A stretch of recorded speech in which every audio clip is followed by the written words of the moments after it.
I'm Ashley Morgan, 32 female. I live in a small, quiet apartment filled with books and historical maps, a peaceful contrast to the chaotic family I was born into. My work as a museum archivist is my sanctuary, a place where history is neatly catalogued and the truth, however old, is preserved in ink and paper. But the truth in my own family was about to detonate a carefully constructed lie that had spanned more than 3 decades, all thanks to one final, cruel act from my deceased father. Before this story unfolds, I'd love to connect with you. Please let me know in the comments where you're watching from and what time it is in your corner of the world. It's amazing to see how far these stories can travel. The air in Mr. Peterson's office was thick with the scent of old leather and fresh grief. It had been a week since my father, Dr. David Morgan, a man whose hands were as skilled at surgery as they were at inflicting emotional wounds, had passed away from a sudden heart attack. My mother, Diane, sat perfectly composed in a plush armchair, her grief as curated as the charity galas she organized.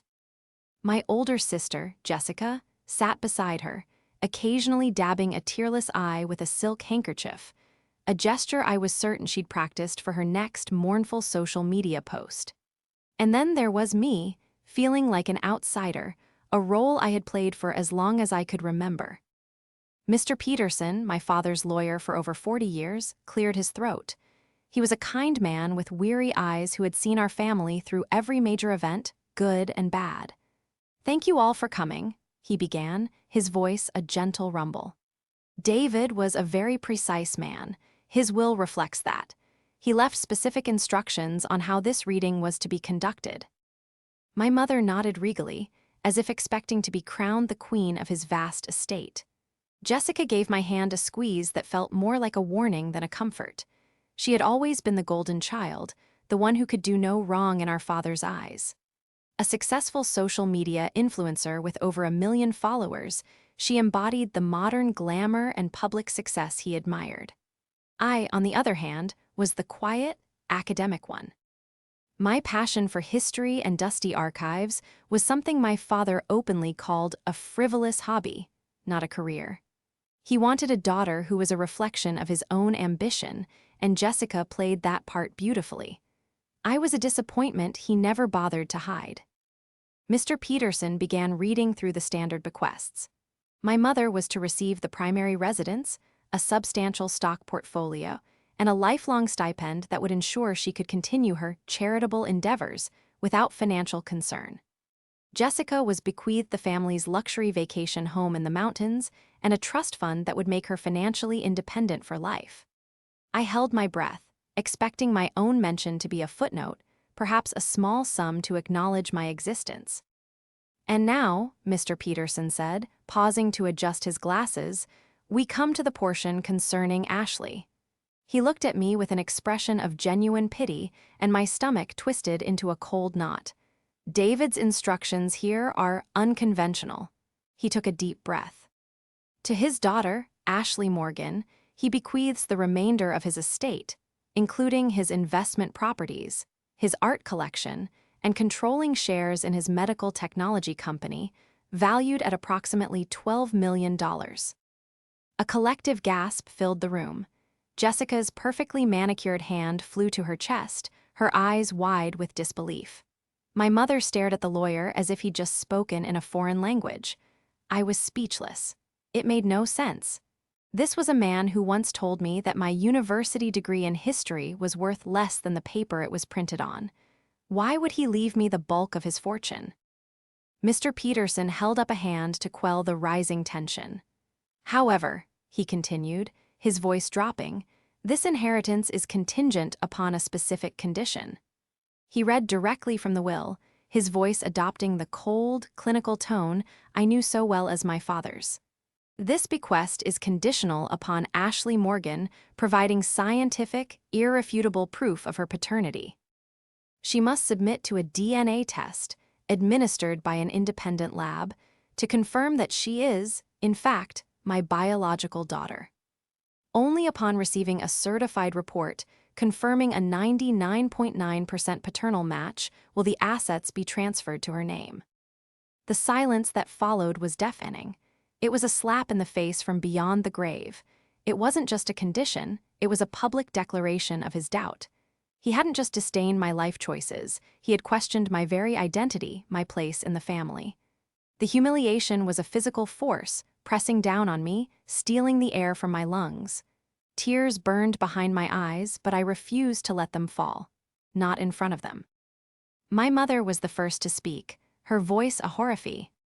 Ed whisper, "David, why would he do such a thing? It's monstrous." But there was a flicker of something else in her eyes, something I couldn't quite decipher. Fear. Jessica, however, recovered quickly. Her shock morphed into a smug, pitying smile. "Oh, Ashley, honey," she cooed, her voice dripping with false sympathy. "Don't you worry, it's just a formality. Daddy was always so thorough. We all know you're his, you have his serious eyes." She patted my arm, her touch feeling like a brand. It was a performance, and it was for my mother's benefit, but I knew what she was really thinking. She was the one who was supposed to inherit everything. This was just a bizarre, temporary hurdle before the fortune was rightfully redirected to her. The will stated that if the condition wasn't met, the inheritance would default to her. Of course it would. Mr. Peterson explained the logistics. A reputable lab had been designated. I would need to provide a sample, and my father's DNA was already on file from a previous medical procedure. The results would take 2 to 3 weeks. "I'm sorry, Ashley," he said softly, after my mother and sister had swept out of the office in a cloud of expensive perfume and whispered indignation. "Your father was a complicated man." I just nodded, unable to speak. I walked out of that building feeling smaller than I ever had in my life. The money didn't matter. What mattered was the chilling, posthumous message my father had sent me: "You were never truly one of us." I agreed to the test, not for the inheritance, but to prove him wrong one last time. I wanted to stand on his grave, hold up the results, and tell him that despite his cruelty, I was his daughter.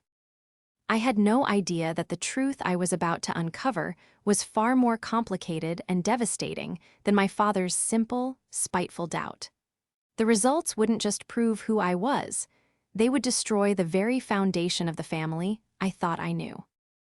In the 2 weeks that followed the will reading, my life felt like it was suspended in a state of surreal animation. I went through the motions, going to work, cataloging artifacts, eating, sleeping, but my mind was constantly replaying the scene in Mr. Peterson's office. The weight of my father's final insult settled deep in my bones. It was a unique kind of pain to be so thoroughly rejected by a parent even after they were gone. The DNA test was scheduled, a simple cheek swab at a sterile, impersonal clinic. The process was quick and clinical, a stark contrast to the emotional chaos it had unleashed within me. I felt like a specimen under a microscope, my very existence being questioned and analyzed. My mother, Diane, called me every day. Her calls were a strange mix of feigned maternal concern and thinly veiled anxiety. "Have you heard anything yet, darling?" she would ask, her voice a little too bright. "I just can't bear to think of what your father has put you through. It's a disgrace." But her words felt hollow, rehearsed. She never asked how I was feeling, she only asked about the results. It was as if she was waiting for a storm to pass, hoping it wouldn't damage her perfectly constructed life. I started to notice a tension in her voice that hadn't been there before, a nervous energy that made me uneasy. The real torment, however, came from Jessica. My sister, the self-proclaimed queen of authenticity and positive vibes, had apparently decided that my humiliation was prime content for her devoted followers. She didn't mention me by name, of course. She was far too clever for that. Instead, she started a series of posts and videos about navigating complex family dynamics and healing from generational trauma. In one video, she sat in her pristine white living room, a single, perfect tear rolling down her cheek. "Sometimes the people who are supposed to love you the most can hurt you in ways you never imagined," she said, her voice trembling artfully. "It's so important to protect your peace and know your worth, even when family challenges your very identity." Her followers lapped it up. The comments were a flood of sympathy and praise. "You're so brave, Jess. Thank you for being so vulnerable, sending you love and light during this difficult time." She was positioning herself as the victim, the graceful daughter dealing with the fallout of a difficult family secret. She was monetizing my pain, turning my father's cruelty into a brand-building opportunity. Each post felt like a fresh stab. She spoke of the importance of blood ties and how true family always shines through, a not-so-subtle implication that my own ties were in question. One evening, she called me. It wasn't to offer support.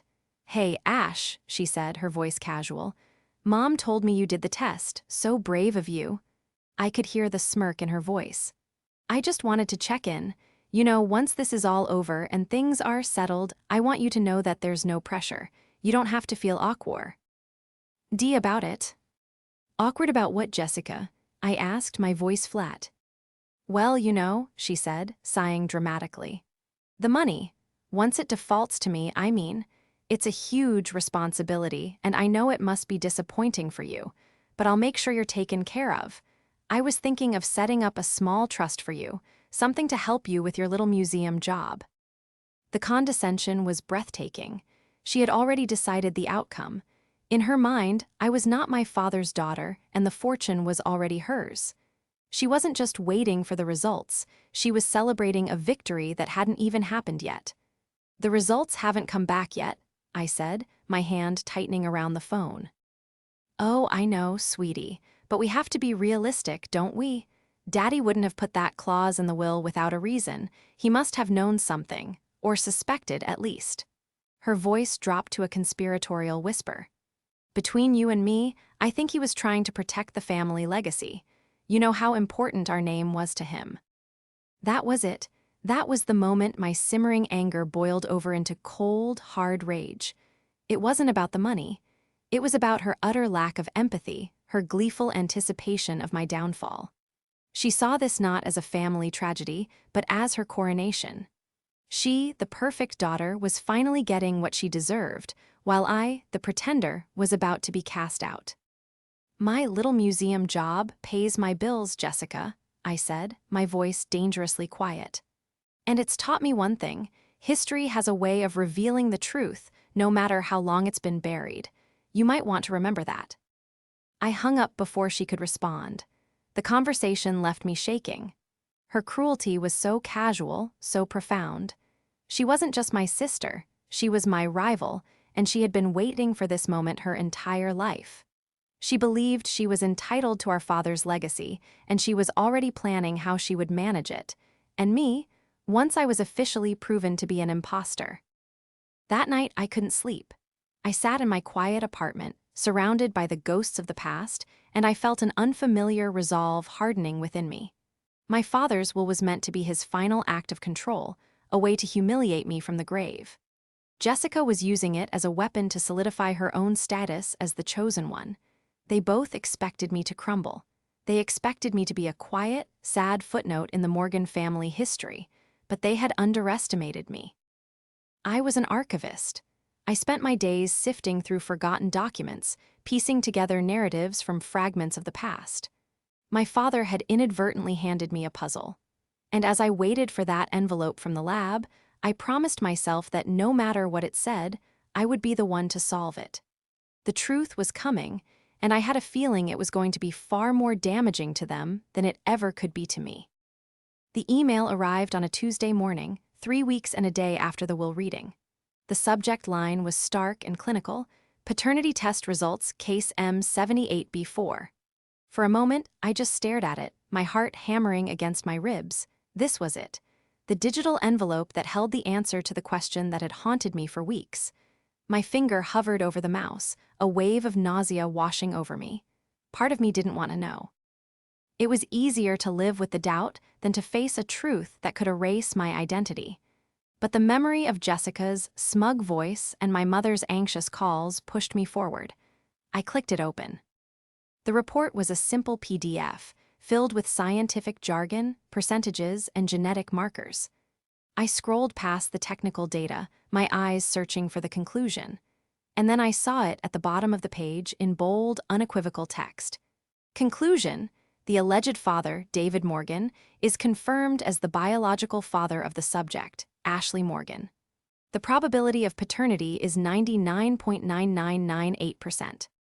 A wave of relief so powerful it almost buckled me in my chair washed over me. I laughed, a raw, choked sound. I was his daughter. My father's last, cruel attempt to disown me had failed. I had the proof. I could finally put this whole humiliating ordeal behind me. My first instinct was to call Mr. Peterson, to forward him the report and claim what was rightfully mine. I imagined the look on Jessica's face, the forced smile she would have to plaster on as she congratulated me. The thought was deeply satisfying. I saved the PDF to my desktop and was about to close the email when I noticed something. There was a second attachment. It was labeled Supplemental Report Familial Markers. I hadn't even seen it before, my focus so intent on finding the main conclusion. Curiosity piqued, I clicked it open. This report was different. It seemed to be a more detailed breakdown of the DNA comparison, not just between me and my father, but including a reference sample. The reference sample was labeled Subject B Sibling. My blood ran cold. I realized the lab must have used Jessica's DNA as a reference point as well. My father, in his meticulous cruelty, must have requested a full familial comparison to ensure there were no ambiguities.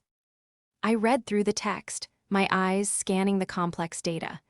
Most of it was incomprehensible, a series of alleles and loci that meant nothing to me. But then I saw a summary paragraph that was written in plain English. My mind struggled to process the words. The analysis confirms that Ashley Morgan and David Morgan share the required genetic markers for a father-daughter relationship. However, when comparing the profiles of Ashley Morgan and the sibling reference, Jessica Morgan, a significant discrepancy was found. While they share a maternal link, they do not share the same paternal genetic markers. In conclusion, Ashley Morgan and Jessica Morgan are half-siblings. They have the same mother but different biological fathers. I read the paragraph again, and again. The words blurred, the screen swam before my eyes. It didn't make sense, it was impossible. My father, the revered surgeon, the man who demanded perfection in lineage, the man who put me through this ordeal to prove I was his, was not Jessica's father. Jessica, the golden child, the perfect daughter, the one who looked so much like him, who acted so much like him. My father's final, spiteful act had backfired in the most spectacular way imaginable. He had set a trap for me, but it was my sister, his perfect, beloved daughter, who had been caught in it. The initial shock gave way to a dizzying rush of emotions. There was a strange, dark vindication. The irony was almost too much to bear. All my life, I had been made to feel like the outsider, the one who didn't quite fit. And all along, it was Jessica who was the outlier. It recontextualized everything. My father's obsessive doting on her, his constant need to praise her and lift her up. Was it genuine paternal pride? Or was it a desperate, lifelong attempt to convince himself that she was his? Had he known? Or had he merely suspected? And was this DNA test a final, desperate attempt to confirm his own lineage through me, the child he had no doubts about? Then my thoughts turned to my mother. Diane, with her perfect composure and her panicked phone calls. Her anxiety suddenly made perfect, horrifying sense.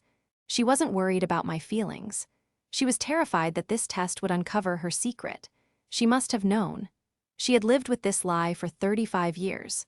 Her entire life, her standing in the community, her marriage to a respected and powerful man, it was all built on a foundation of deceit.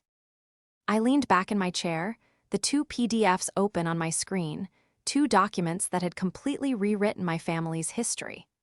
The first one was my shield, the proof of my identity. The second one was my sword.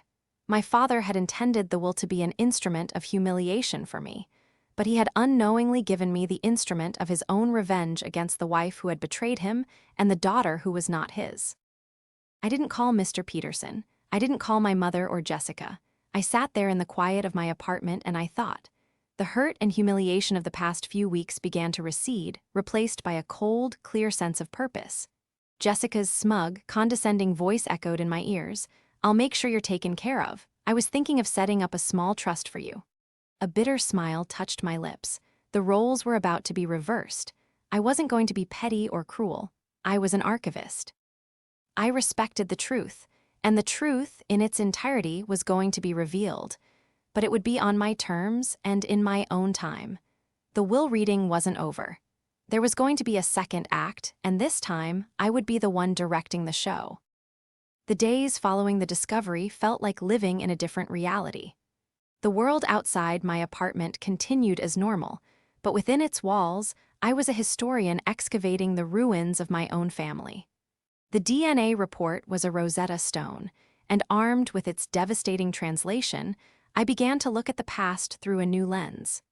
My job had trained me to be meticulous, patient, and thorough. I approached my family's history with the same professional detachment I would give to a collection of forgotten letters, searching for corroborating evidence for the cracks in the official narrative. My first step was to examine old family photographs, not for the happy memories they were supposed to represent, but for the subtle clues I might have missed. I pulled out dusty albums, my parents' wedding photos, pictures of Jessica's first birthday, my own christening. In picture after picture, I saw the same story, my father, David, beaming at Jessica, holding her aloft as if she were a trophy. His pride was so immense, so performative. With me, his smiles were more reserved, his posture stiffer. Everyone had always said Jessica was the spitting image of him, same sharp jawline, same confident smile. But now, looking closer, I saw it was an illusion. Her features were similar, but not identical. The resemblance was in her mannerisms, the way she carried herself, things a child learns and mimics. The physical truth was far less convincing now that I knew what to look for. My investigation then turned to my mother. I needed to understand the when and who of her secret. This felt like the greatest betrayal of all. Who was this other man? Was it a fleeting affair or something more? I started with my mother's life before and shortly after she married my father. She was a nurse when they met. He was a brilliant and ambitious surgical resident. Theirs was hailed as a storybook romance. He was the handsome, driven doctor. She was the beautiful, supportive woman who gave up her career to raise a family and manage his home. I went to the public library archives, my own professional territory, and began searching through old newspapers and social registers from the year Jessica was conceived.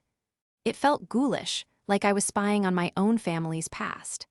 I focused on the social events my parents would have attended, hospital fundraisers, charity balls, society dinners. My mother, Diane Morgan, was often mentioned, always on the arm of my father. But as I sifted through the photos and captions, one name started to appear with surprising frequency. A man named Julian Croft. He was a visiting surgeon from Europe, a charismatic and handsome man who worked at my father's hospital for a one-year fellowship. There were photos of him at the same events as my parents. In one, he was laughing with my mother, his hand resting on her arm in a way that was just a little too familiar. My father stood slightly to the side, his expression unreadable. In another, a caption mentioned Dr. Croft's departure at the end of his fellowship, just a few months before my mother would have realized she was pregnant with Jessica. The timeline was razor-thin, but it was there. Julian Croft was a ghost, a man who had swept into their lives and then disappeared. An online search revealed he had returned to France, become a renowned pediatric surgeon, and had a family of his own. He passed away 5 years ago. He was a dead end, but he was also a tangible piece of the puzzle. The final and most difficult part of my investigation was confronting my own memories. I thought back to my childhood, searching for moments of discord, for slips of the tongue, for anything that hinted at the truth. I remembered the arguments. They were rare, but when they happened, they were volcanic. My father would get a certain look in his eyes, a mixture of fury and a deep, wounded pride. I recalled one fight in particular. I was about 10 years old. My father had come home late, and I overheard him yelling at my mother in their bedroom. His words were muffled, but I heard one phrase clearly. "Do you think I'm a fool, Diane? Do you take me for a complete fool?" My mother had been crying, her voice a desperate whisper. The next day, everything was back to normal, the tension glossed over with strained politeness. At the time, I assumed it was about money or work. Now, I wondered if it was something far more fundamental. Had my father known, or had he just suspected? The clause in the will was his final, desperate gambit. He couldn't accuse my mother without destroying his own reputation and the perfect family image he had curated for decades. He couldn't confront Jessica without shattering her world. So he aimed his suspicion at me, the one he already felt disconnected from. He must have thought that if I was his, then by extension, Jessica must be too. It was a flawed, cruel logic, but it was the only way he could seek an answer without blowing up his own legacy while he was alive. He had weaponized his will to get the one truth he couldn't bring himself to ask for. Armed with a timeline, a name, and a lifetime of reevaluated memories, I felt ready. The quiet archivist had become a private investigator of her own life. The story was no longer just about a DNA result. It was about a web of lies that had ensnared everyone. My mother's betrayal, my father's silent suspicion, Jessica's unearned status, and my own lifetime of feeling like a second-class citizen in my own home. It was all connected. I saved all my findings, the digital copies of the photos, the newspaper clippings, the timeline I had meticulously constructed. I sent the first DNA report, the one confirming my paternity, to Mr. Peterson. I simply wrote, "Please find the attached report as per the will's instructions. I will be in touch shortly regarding the transfer of assets." I deliberately omitted the second report. That one was not for the lawyer. It was for my family. The stage was set. The evidence was collected. Now, all that was left was the performance, and I knew exactly where and when it was going to take place. With the official confirmation of my paternity sent to Mr. Peterson, the legal wheels began to turn. He called me to congratulate me, his voice filled with genuine relief. "I'm so glad, Ashley," he said. "I never for a moment doubted it, but I'm pleased we can put this unpleasantness to rest. The asset transfer process will begin immediately. It will take a few weeks to finalize everything." "Actually, Mr. Peterson," I said, my voice calm and steady, "I'd like to put a hold on that. There are some unresolved family matters. I'd like to request a final meeting in your office with my mother and sister present. Think of it as a supplementary will reading." There was a pause on the other end of the line. "A meeting? Is everything all right, Ashley?" "Everything will be," I replied. "Let's schedule it for next Friday. That should give everyone enough time to prepare." He agreed, albeit with a hint of confusion in his voice. The moment I hung up, I began my preparations. This wasn't going to be an emotional outburst or a screaming match. My father was a man of precision and logic. My mother and sister thrived on drama and public perception. I would meet them on a field of my own choosing, one of cold, hard facts. For the next week, I operated like a director preparing for opening night. My first call was to my mother. "Mom," I said, my tone neutral. "Mr. Peterson is hosting a final meeting next Friday to go over the details of the inheritance. He needs you and Jessica to be there to sign some final papers." "Oh, of course, darling," she said, relief flooding her voice. She thought it was over. "The results came back then. Everything is fine." "Everything is as it should be," I said, choosing my words carefully. It wasn't a lie. My next call was to Jessica. She answered on the third ring, her voice clipped. "Ashley, I assume you're calling to gloat." "Not at all," I said smoothly. "I'm calling to invite you to a final meeting at Mr. Peterson's office on Friday. He needs us all there to finalize the estate." She was silent for a moment. I could almost hear the gears turning in her head, the disappointment warring with her need to maintain a graceful facade. "Fine," she finally bit out. "I'll be there. I suppose congratulations are in order. You must be thrilled." "I'm just glad the truth is out," I replied, letting the ambiguity of the statement hang in the air. With the meeting set, I prepared my presentation. I created a simple, elegant folder for each of them. I wasn't going to be theatrical, but I wanted the evidence to be undeniable. Inside each folder, I placed 3 documents, carefully arranged. The first was a copy of the supplemental DNA report, the one that showed Jessica and I were half-sisters. I highlighted the concluding paragraph in yellow. The second document was a printout of the timeline I had created, showing Dr. Julian Croft's fellowship at the hospital, cross-referenced with the conception date for Jessica. The third and final document was a collection of 3 photographs I had scanned from the old albums. The one of my mother laughing with Dr. Croft, another of my father looking on with that strange, wounded expression, and a side-by-side comparison of Dr. Croft's professional headshot next to a recent photo of Jessica. The resemblance, once you knew to look for it, was uncanny. They had the same eyes. I spent the rest of the week in a state of calm resolve. I went to work, immersing myself in the quiet order of the archives. The history of strangers was a comfort, a reminder that stories of secrets and lies were as old as time itself. My own story was just one of many, but it was mine to conclude. There was no rage left in me, only a profound sense of purpose. My father's will had been a test, but not the one he intended. It was a test of my character.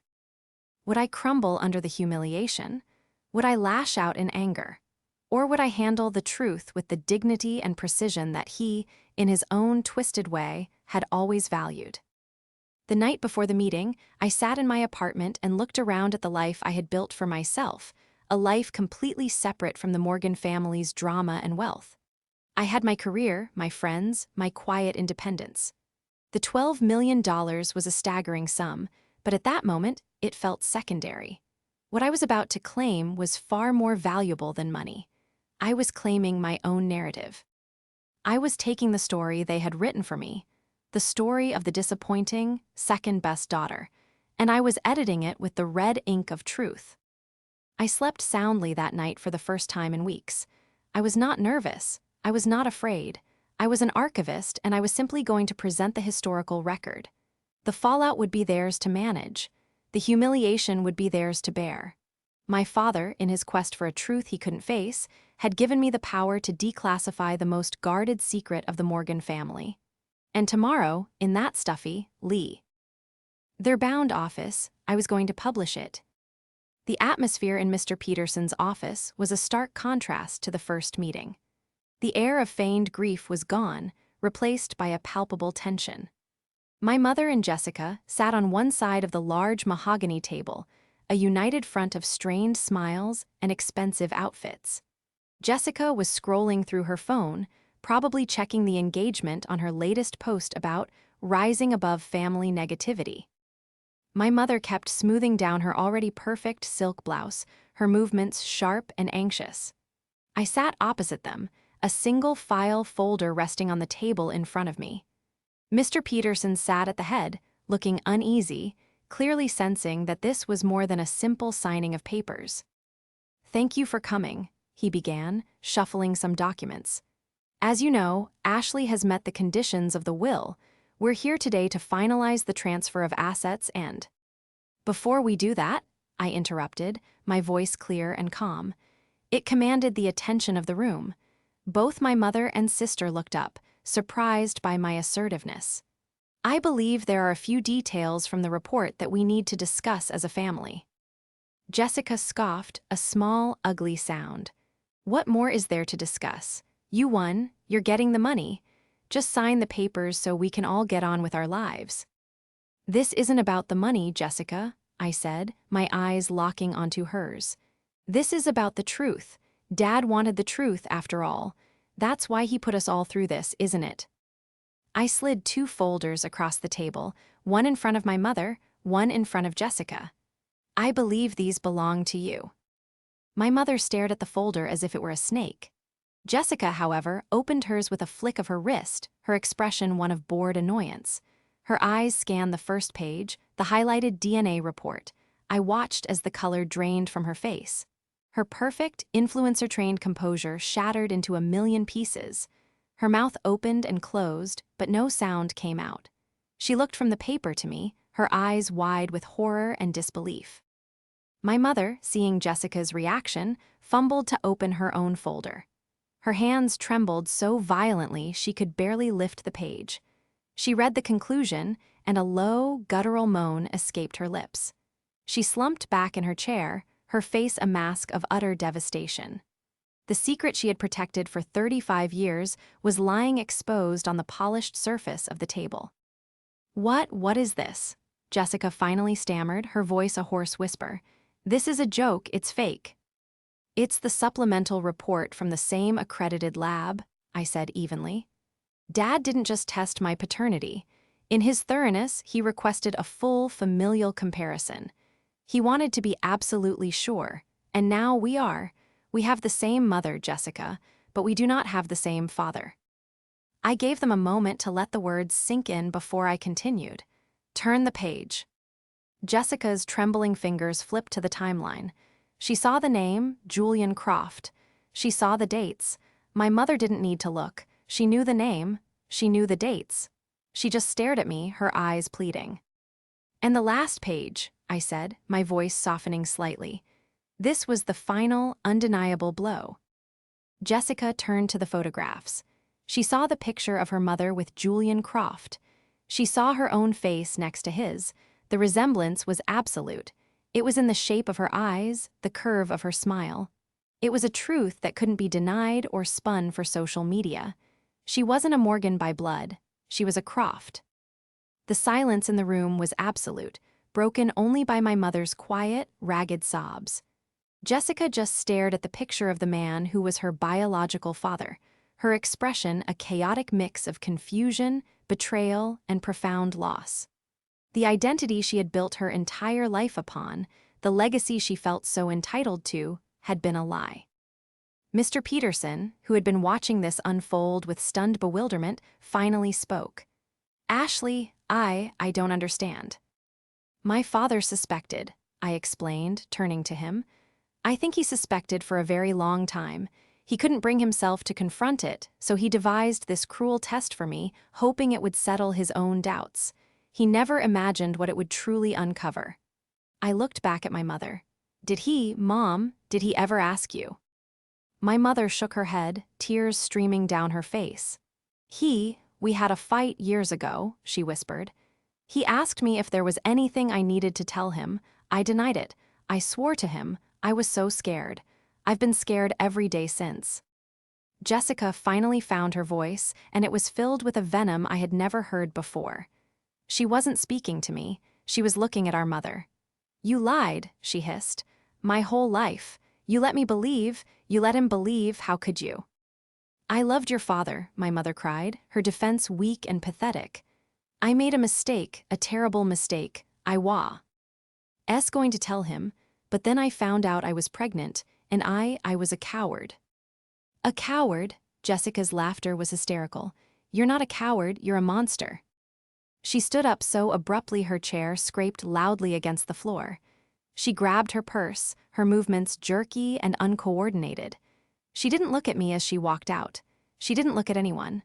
She just fled, leaving her folder, her entire stolen history, behind her on the table. My mother remained, weeping into her hands. Mr. Peterson, to his credit, looked on with sympathy, but he said nothing. The room was heavy with the wreckage of a family. I stood up. Mr. Peterson, I said, my voice firm again. As the sole-confirmed biological heir of David Morgan, I want to make some amendments to my inheritance.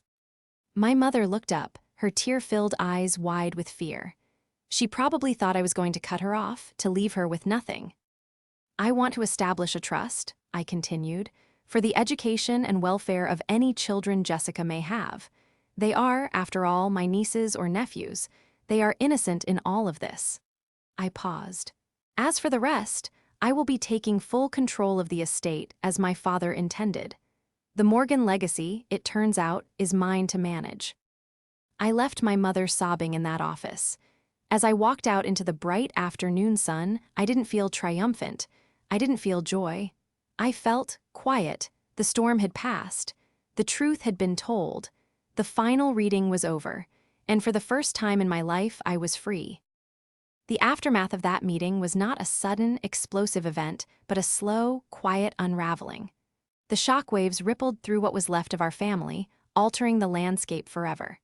Jessica disappeared for 2 weeks. Her social media went dark. Her 1 million followers were left with a final, cheerful post about her favorite brand of matcha tea, a ghost from a life that no longer existed. When she finally resurfaced, it was through a lawyer. She sent a formal notice that she was legally changing her last name. She didn't change it to Croft. She chose a new name entirely, severing ties with both the man who had raised her and the man who had fathered her. She wanted a complete reinvention, a life scrubbed clean of the Morgan lie. I heard through Mr. Peterson that she sold her condo and moved to the other side of the country. We haven't spoken since, and I don't know if we ever will. The trust I established for her future children remains untouched, a silent testament to a sisterhood that was broken by a secret it never knew it held. My mother, Diane, was a different story. The destruction of her perfect life sent her into a deep depression. Her friends from the charity boards, who had once flocked to her side, slowly drifted away as whispers of the scandal began to circulate. The Morgan name, once a symbol of prestige, was now tainted by gossip. Without my father's power and with her own credibility shattered, she became a social pariah. She sold the large family home, unable to bear the weight of its memories and ghosts. She moved into a small, tasteful condominium, a place with no history. Our relationship is complicated. She called me about a month after the meeting. She didn't apologize, not directly. Apologies were not in my mother's nature. Instead, she talked about the past, about her loneliness as a young wife, about my father's demanding career, about the fleeting attention she received from a charismatic visitor. They weren't excuses, but they were the closest she could come to an explanation. For the first time, I saw her not as a monster, but as a flawed, frightened woman who had made a catastrophic mistake and spent a lifetime trying to outrun it. We speak occasionally now. The calls are awkward and filled with long silences. There may not be forgiveness, but there is a fragile, tentative understanding. The anger I held for her has mostly faded, replaced by a quiet, weary pity. As for me, my life changed in ways I never expected. Taking control of my father's estate was a monumental task. I didn't want to run a medical tech company, so with the board's approval, I promoted a talented executive from within to the CEO position and took a seat as the chairperson. My role is strategic, not operational, leaving me free to continue my work at the museum. The archives are still my sanctuary. The wealth has not changed who I am, but it has changed what I can do. I used a significant portion of the inheritance to establish the David and Ashley Morgan Foundation for Historical Preservation. It felt like the perfect synthesis of his legacy and my passion. We fund under-resourced museums, digitize fragile historical documents, and provide grants for young academics, the kind of frivolous work my father once mocked. It is my way of honoring the part of him that was my father, while using his resources to support the world he never understood. It's a quiet, private irony that brings me a sense of peace. Sometimes I visit my father's grave. The polished granite stone is simple. Dr. David Morgan, beloved husband and father. I often wonder what he would think if he knew the full truth his will had unearthed. Would he be horrified? Vindicated? Would he feel regret for the pain he caused me, or only for his own blindness? I don't hate him anymore. In a twisted, painful way, his final act set me free. He forced a reckoning that, while devastating, ultimately allowed the truth to surface. He gave me the tools to dismantle the very facade he spent his life building. My inheritance wasn't just the money, the properties, or the stocks. My true inheritance was the truth of who I am and who I am not. I am Ashley Morgan, daughter of David Morgan. I am an archivist, a chairperson, a quiet woman who found her strength not in a bloodline, but in a library. My family, as I knew it, is gone. It was a beautiful, carefully constructed lie. In its place is something smaller, quieter, and more honest. And in the end, that is a legacy worth more than any fortune.